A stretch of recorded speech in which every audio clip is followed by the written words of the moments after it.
first experience with the dead, I actually had to go in the room where the deceased was, because we have to go and prepare the body and for transfer to the morgue.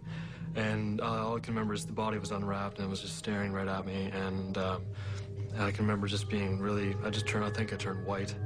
And I actually lost sleep over a couple days, and I just couldn't get that image out of my mind. It was pretty surreal, and I still think of it to this day. I was never prepared to see any kind of paranormal experiences. I never went in expecting to see anything like that. I was expecting to just do 9 to 5 and do my job without anything else exciting going on, and I was wrong.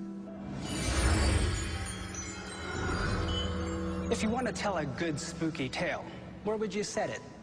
Most people would say a graveyard. But how about a hospital?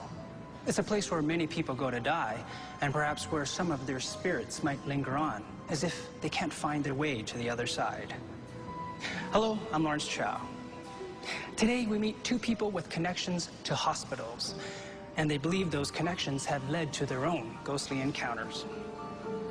When Dan McIsaac starts his new job, he thinks the hardest part will be seeing dead bodies. But before long, he has to deal with something far more disturbing.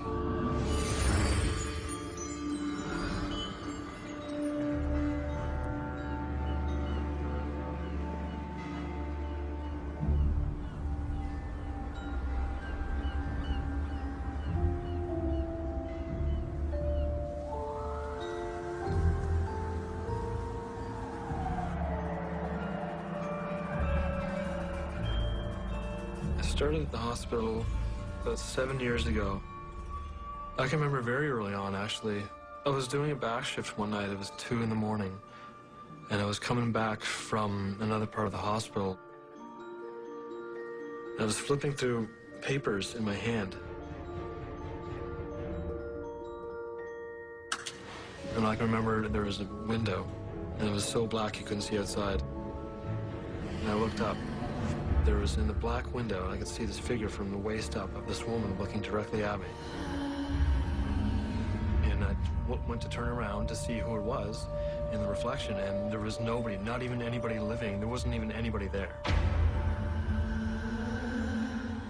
I turn white as a ghost, and I start running back to my office, thinking, what did I just see? I couldn't believe it. I was terrified more than anything else of what I just saw. I couldn't believe if that was a ghost or not. When I did believe it was a ghost, because there was nobody else in the hallways, and there was nobody until I got to my office. You could only see from the waist up. She had long brown hair, and she was see-through.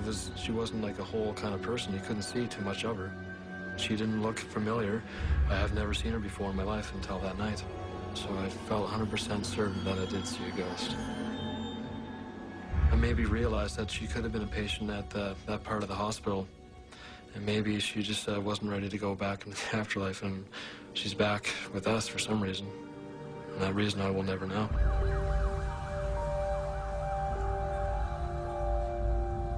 I was working another back shift one night at the hospital, and I got a call to retrieve one of our deceased in the room. And I get to the room, and I'll never forget this. I saw a woman sitting in the corner, and the only one there was the deceased in the bed.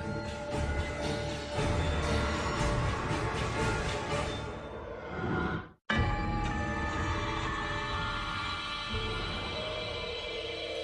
was working another back shift one night at the hospital, and I get to the room, and I'll never forget this. I saw a woman sitting in the corner, and the only one there was the deceased in the bed.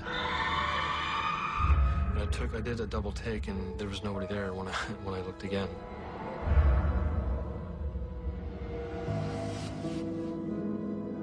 An immediate chill came down my spine. I got goosebumps. And then I knew I just had to leave there to collect my thoughts, and I went back into the hallway, and I was terrified. But I knew I had to go back in there and do my job, so I went in, and the only thing visible in there was the body itself. So I'm thinking to myself, okay, I probably just saw the ghost of the deceased in the bed. I'll never forget her. She was wearing a blue robe, long blonde hair, and she looked directly at me. I didn't hear anything. I didn't see anything else besides that, and that's exactly why I had to leave the room, because I felt so scared.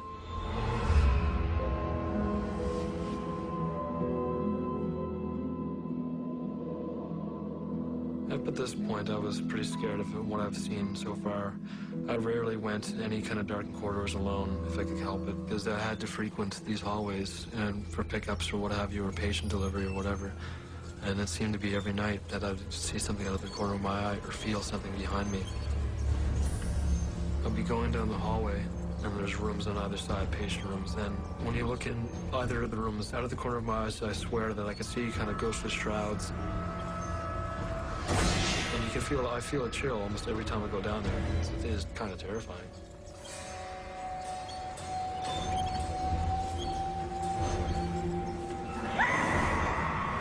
Sometimes, if there was a light coming from the back, it would illuminate more of the shrouds.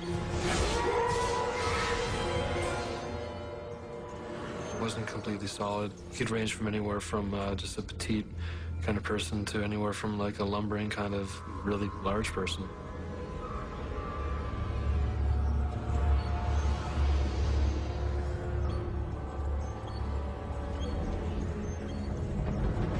And then I would see faces out of the corners of my eyes too sometimes, but you couldn't make it any kind of great detail.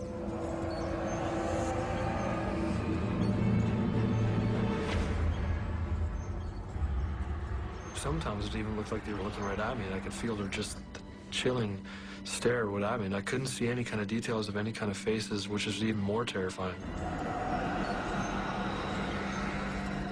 You could swear you could feel the breath on the back of your neck, and it was just this cold, heartless feeling and just this terror that just goes right through you, and I got goosebumps every time it happened to me.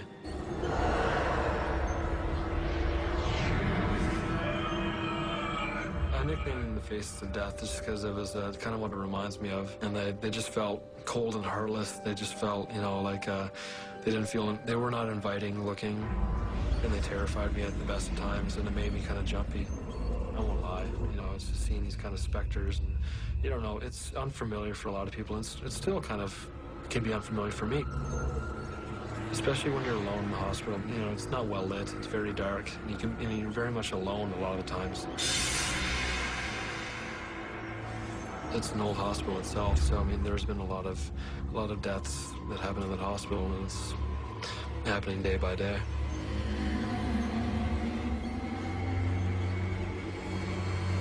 I've seen my fair share of ghostly figures, but I mean, I've talked to the nurses that work there and even doctors, and they've all sworn they have seen figures and ghosts and where they work. So we all kind of talk about it like that, and we don't talk about it openly all the time, but everybody I've talked to has a story to tell.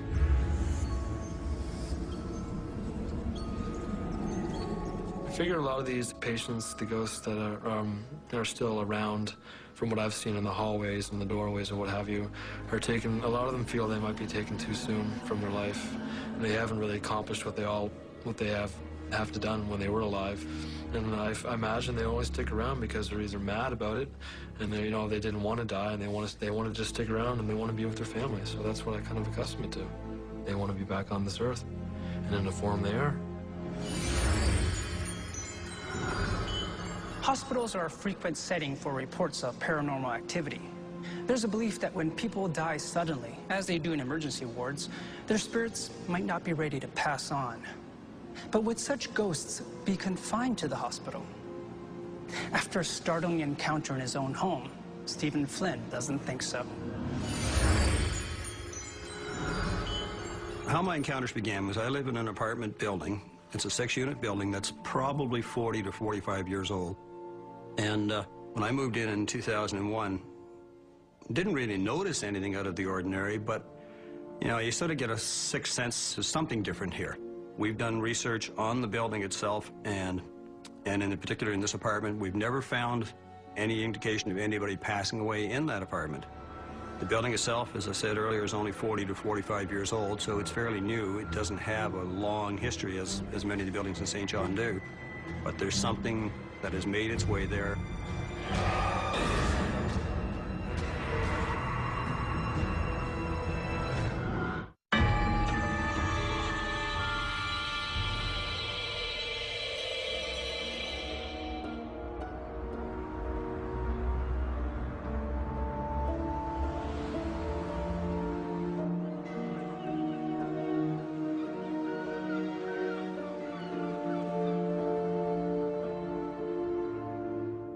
one night, I was in the spare room, and I won't say why I was in the doghouse, but I was in the spare room, suffice to say, and it was about 2:20 in the morning. I'm laying there in the bed,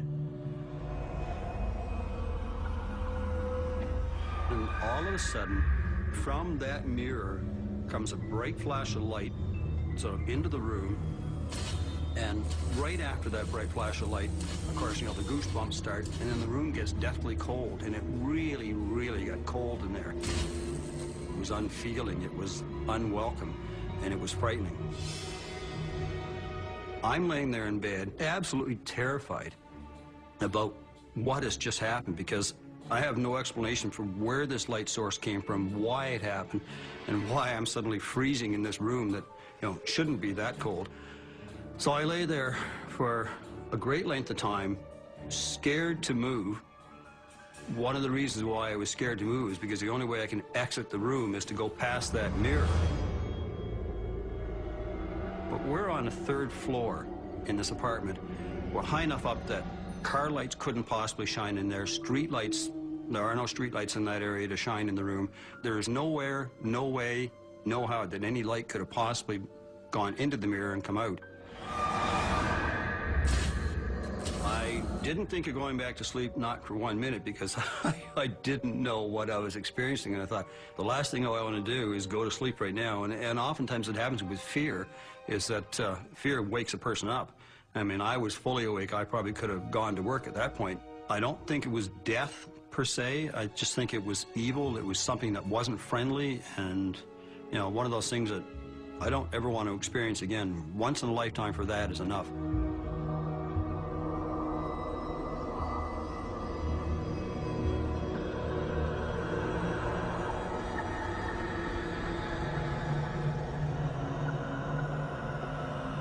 "3:23 in the morning.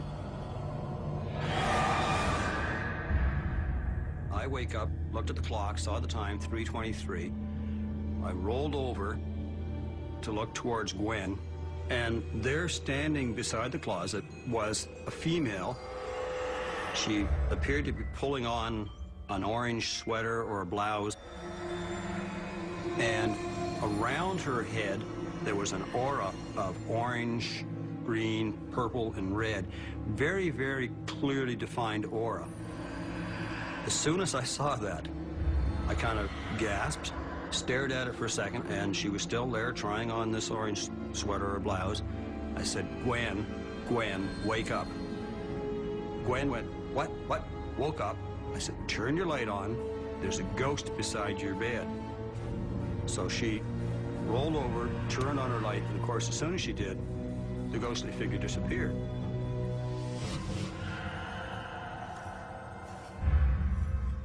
So now it's, you know, it's 3:23 plus a minute or two. We're sitting there in bed, and I'm describing to her, as I am to you right now, what I've just seen. And I said she was trying on a piece of clothing. Now, Gwen has sort of an orangey red blouse, so perhaps that's what she was trying on. I don't know, but it was so clear. And staring at it for as long as I did, and realizing that she wasn't paying attention to me. She wasn't concerned by the fact that Gwen and I are lying in the bed. She was just there at Gwen's closet, trying on some of Gwen's clothes.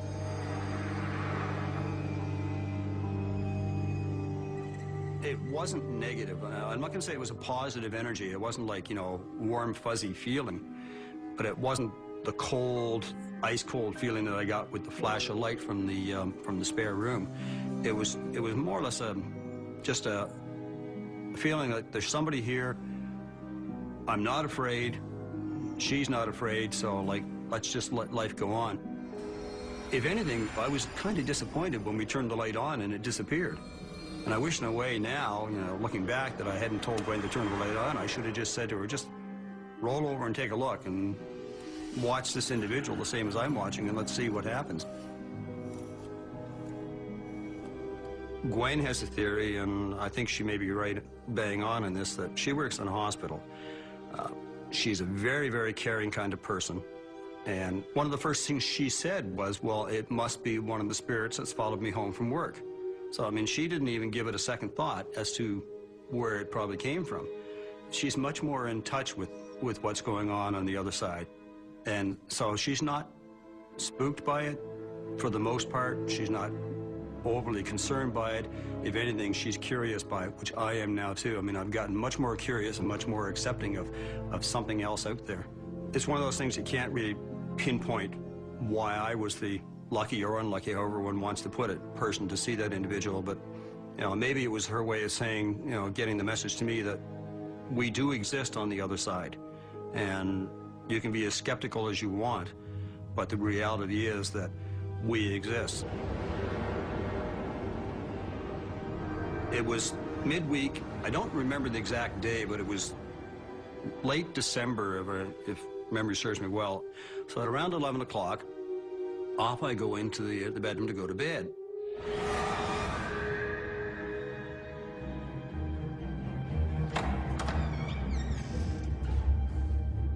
Now, Gwen's laying all sort of curled up in her usual position.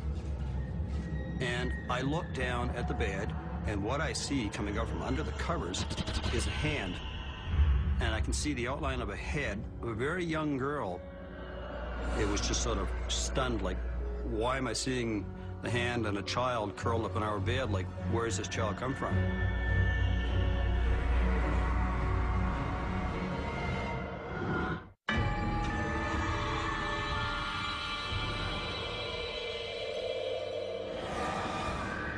But around 11 o'clock, off I go into the bedroom to go to bed. Now, Gwen's laying all sort of curled up in her usual position. And I look down at the bed, and what I see coming out from under the covers is a hand. And it was definitely a child's hand, and I almost felt that if I had gone over and touched it, I probably would have actually been able to hold that hand physically.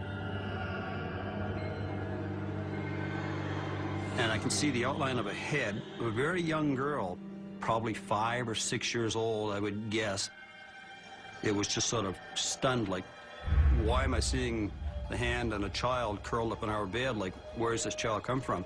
And I, you know, very easily could have gone over and touched the hand, but I thought, no, I best not, because I didn't want to disturb whoever that child was that was curled up with Gwen. Sometimes it's best to leave well enough alone, and if it's something unexplained, sometimes just leave it unexplained and, you know, don't disturb what's happening there. Kind of did a double take, looked at it again, thought, something not quite right here, so I backed out of the room, closed the door, went back in the living room and watched television for a while longer. When I told Gwen the next morning about seeing this child laying in the bed with her, she was a little taken aback by it. And she said, well, why didn't you wake me up? And I said, well, you know, you were asleep and I was a bit spooked by it, and I wasn't quite sure what I was seeing. And again, as I said earlier, perhaps the spirit of one of these children that she's worked with has followed her home from the hospital, and these people are looking oftentimes for somebody to literally hold their hand or figuratively hold their hand, and she'll do both. You know, the ghosts are comfortable, I think, with Gwen, and I think they're getting more comfortable with me, too, realizing that, you know, we're not going to harm them. Not by any stretch of imagination. If anything, I have such a curiosity about it that I really want to be able to talk to them and find out who they are and what their life story was. It's never happened, and it probably never will. But it'd be fun if it did. Stephen's account is of a ghostly attachment to a person rather than a place. He believes it came about because the ghosts died under Gwen's care. The hospital ghosts seem to be more confused and malevolent, and perhaps that's why both Stephen and Dan were able to overcome their fears. There is something definitely supernatural out there, something other than ourselves that exists on must be on another plane of existence, but wants to communicate with us somehow. When all is said and done, you know, it really is very interesting, and it sort of opens your eyes and opens your mind to other things in this world. So it's a great experience, and I'm glad I've lived it. I think these experiences have changed my life in a way that I accept, you know, death more Going and you know, retrieving the dead doesn't terrify me anymore. I'm used to it. You don't really get terrified anymore after that. I've done more than my fair share. But if I do see something out of the ordinary, it does kind of jolt me.